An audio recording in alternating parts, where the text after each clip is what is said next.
kita bersama-sama pada malam ini belajar daripada firman Tuhan dalam kitab Yehezkel pasal yang ke-15 ayat 1 sampai ayat yang ke-8. Jadi saudara ikuti saya membaca ayat-ayat tersebut sampai ayat yang ke-8. Yehezkel pasal 15 ayat 1 sampai ayat yang ke-8 yang demikian bunyinya. Yerusalem pohon anggur yang tak berguna. Lalu datanglah firman Tuhan kepadaku, hai anak manusia, apakah kelebihan kayu anggur dari semua kayu yang buahnya seperti anggur yang tumbuh di antara kayu-kayu di hutan?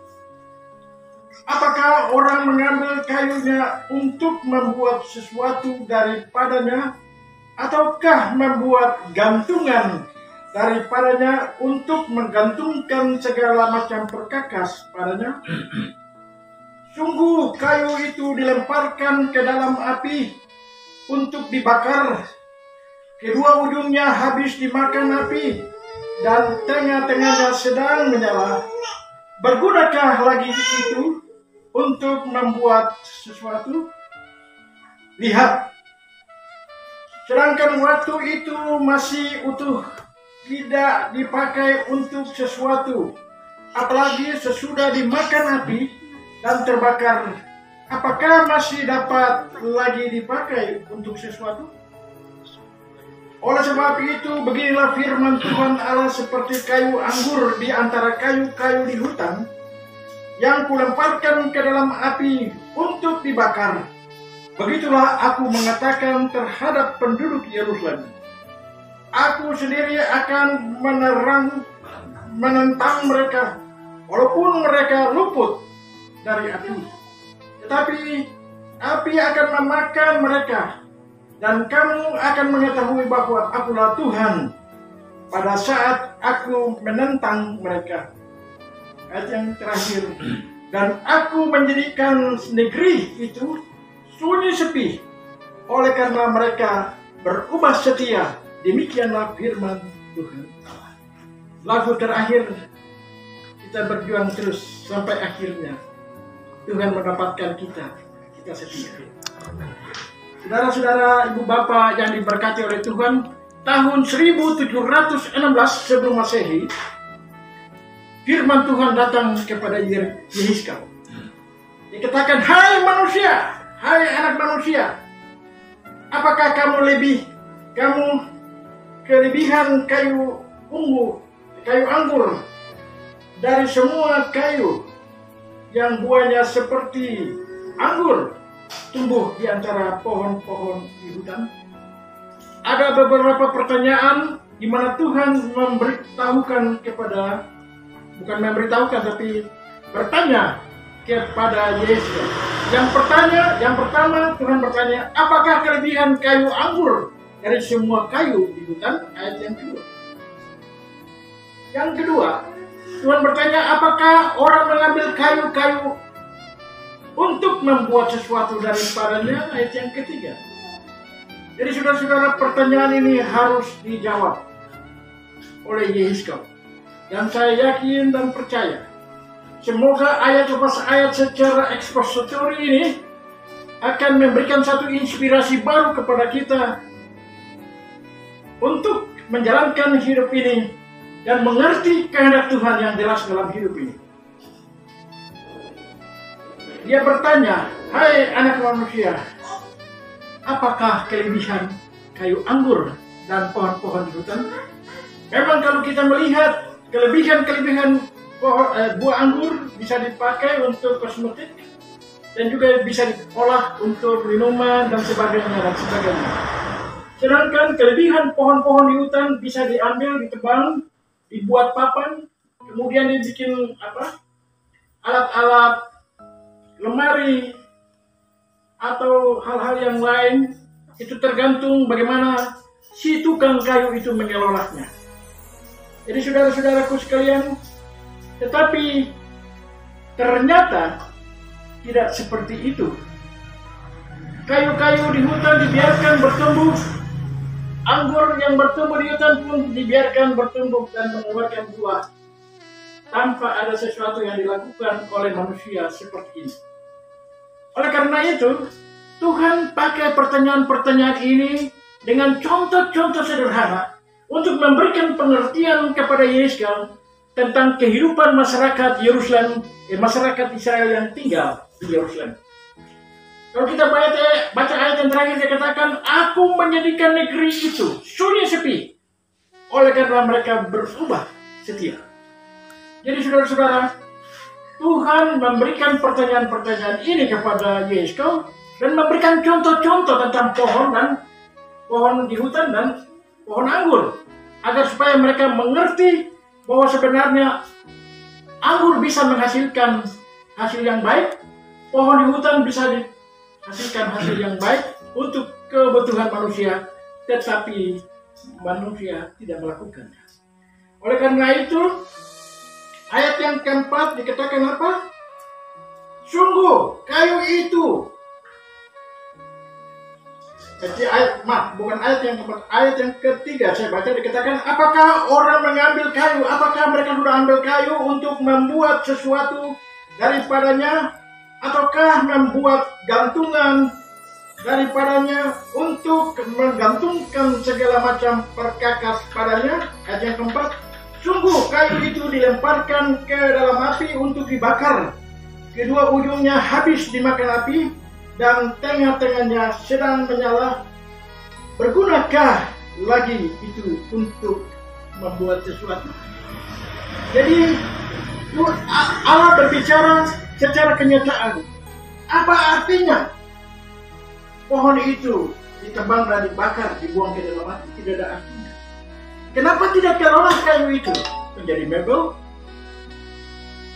menjadi tempat gantungan perkakas, atau membuat lemari tempat tidur?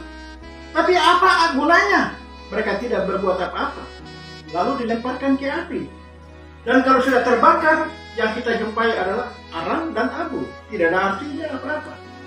Disinilah memberikan gambaran-gambaran kepada kita secara jelas bahwa sebenarnya gereja-gereja Tuhan ada di seluruh Indonesia ini harus melihat potensi-potensi yang ada di dalam gereja, talenta-talenta yang ada di dalam gereja, karunia-karunia yang ada di dalam gereja. Kenapa tidak manfaatkan itu? Mereka seolah-olah kayu yang sebentar akan dibuang ke api dan tidak ada artinya apa-apa. Sebab itu kita mau bersyukur kepada Tuhan bahwa ini peluang terakhir bagi kita. Saya berbicara kemarin masalah konsep Omikron. Omikron itu terjadi pada saat ini. Apa artinya Omikron? Omikron itu berasal dari kata Yunani. Omikron berasal dari kata Yunani, artinya akhir zaman. Dan betul Timotius katakan akhir zaman adalah masa yang paling sukar. Kita diperhadapkan dengan persoalan-persoalan yang mematikan. Kita diperhadapkan dengan kesulitan-kesulitan ekonomi. Apalagi sekarang orang bergebu-gebu mencari minyak goreng dan banyak hal. Dan ini akan terjadi terus setelah Omikron ini. Apalagi yang terjadi, pasti akan terjadi terus sampai di sana. Dan oleh karena itu, saudara-saudaraku sekalian, gereja-gereja Tuhan memiliki kekuatan yang dahsyat. Kenapa tidak manfaatkan itu? Namun saya bersyukur bahwa kita di dalam gereja, dalam Grio Pemulihan ini, Tuhan berbicara kepada kita bahwa Grio Pemulihan ini adalah sentral pusat untuk tujuan pelayanan Tuhan. Kita dari berbagai-bagai lapisan pengetahuan, dari pendeta-pendeta yang berbeda, tetapi kita mempunyai satu tujuan. Oleh karena itu, inilah kesempatan bagi kita. Kita selalu dinyanyi, oh Tuhan, saya lagi. Masih kuat ini apa yang kita buat. Dan oleh karena itu, berdasarkan ini, firman Tuhan mau mengajak kepada kita untuk bangun komunitas-komunitas di mana-mana tempat. Mari kita bangun komunitas. Saya sekarang berencana untuk membangun komunitas di perumahan. Jangan kita hanya menjadi pohon yang tidak ada berguna, tidak berguna sama sekali. Dan oleh karena itu, dari Grio Pemulihan merupakan sentral pelayanan pekerjaan Tuhan. untuk menyebar kemana-mana. Sebab itu kita bersyukur. Di tempat ini kita dibentuk, di tempat ini kita diberikan inspirasi, di tempat ini kita dikuatkan, di tempat ini kita didorong untuk melakukan yang terbaik. Jangan kita seperti pohon dan kayu anggur, tidak ada artinya apa-apa, dibuang ke dalam api, kita tidak bisa buat apa. Selagi kita masih hidup, selagi kita masih kuat, pergunakanlah kesempatan untuk tujuan yang lebih baik bagi Tuhan. Oleh karena itu, Tuhan katakan kepada Yehezkiel, dan aku menjadikan negeri itu sunyi sepi. Karena apa? Mereka berubah setia. Mereka berubah setia. Sudah tidak mau lagi. Karena apa? Punya kedudukan yang bagus. Kekayaan bertumpuk-tumpuk. Dan segala-galanya. Mereka sudah malas untuk memakai karunia-karunia, bakat dan talenta yang Tuhan berikan. Dan akhirnya apa? Tuhan bilang sama Yehezkiel, aku akan menjadikan Yerusalem menjadi sunyi. Artinya apa? Kalau kita berubah setia kepada Tuhan, maka Tuhan akan membuat segala tujuan rencana kita menjadi sepi. Usaha-usaha mereka di Yerusalem sepi. Tidak ada lagi orang datang untuk membeli barang-barang di sana dan sebagainya. Dan oleh karena itu, di tempat ini kita dikuatkan supaya kita tidak berubah setia. Kadang-kadang kalau hujan besar, kita tidak datang. Nah, kita bukan datang kepada Pak Bambang, tapi kita datang kepada Tuhan. Dan oleh karena itu, kita bersyukur kita jauh dari Kertosono, dari Pare, dari Jombang, kita bisa datang di sini. Kenapa? Karena kita punya kesetiaan bersama dengan Tuhan. Dan oleh karena itu tingkatkanlah kesetiaanmu. Karena apa? Karena kalau kita berubah setia, maka hidup kita menjadi setia. Oleh karena itu, dia katakan di sini, apakah kelebihan kayu anggur dari semua kayu di hutan? Dia punya kelebihan, tapi tidak dimanfaatkan sebaik-baiknya. Apa faedahnya? Apakah orang mengambil kayu untuk membuat sesuatu daripadanya? Tidak ada sama sekali.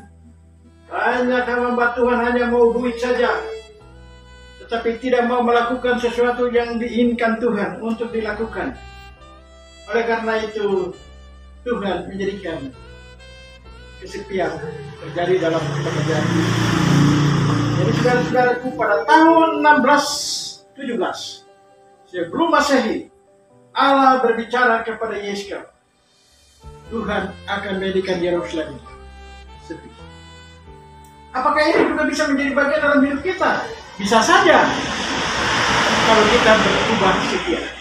Sebab itu, kita mau bersyukur kepada Tuhan. Firman Tuhan malam ini memberikan arah kepada kita untuk melakukan sesuatu kepada Tuhan. Melakukan sesuatu kepada Tuhan. Jangan kita sama seperti pohon, bertumbuh subur, tapi akhirnya dibuang ke api dan tidak ada faedah sama sekali. Biarlah dengan firman Tuhan yang singkat ini mau menolong kita agar supaya kita tetap tidak berubah setia sampai Tuhan datang menjumpai kita setia dengan Tuhan. Amin. Tuhan Yesus memberkati. Amin. Satu lagu.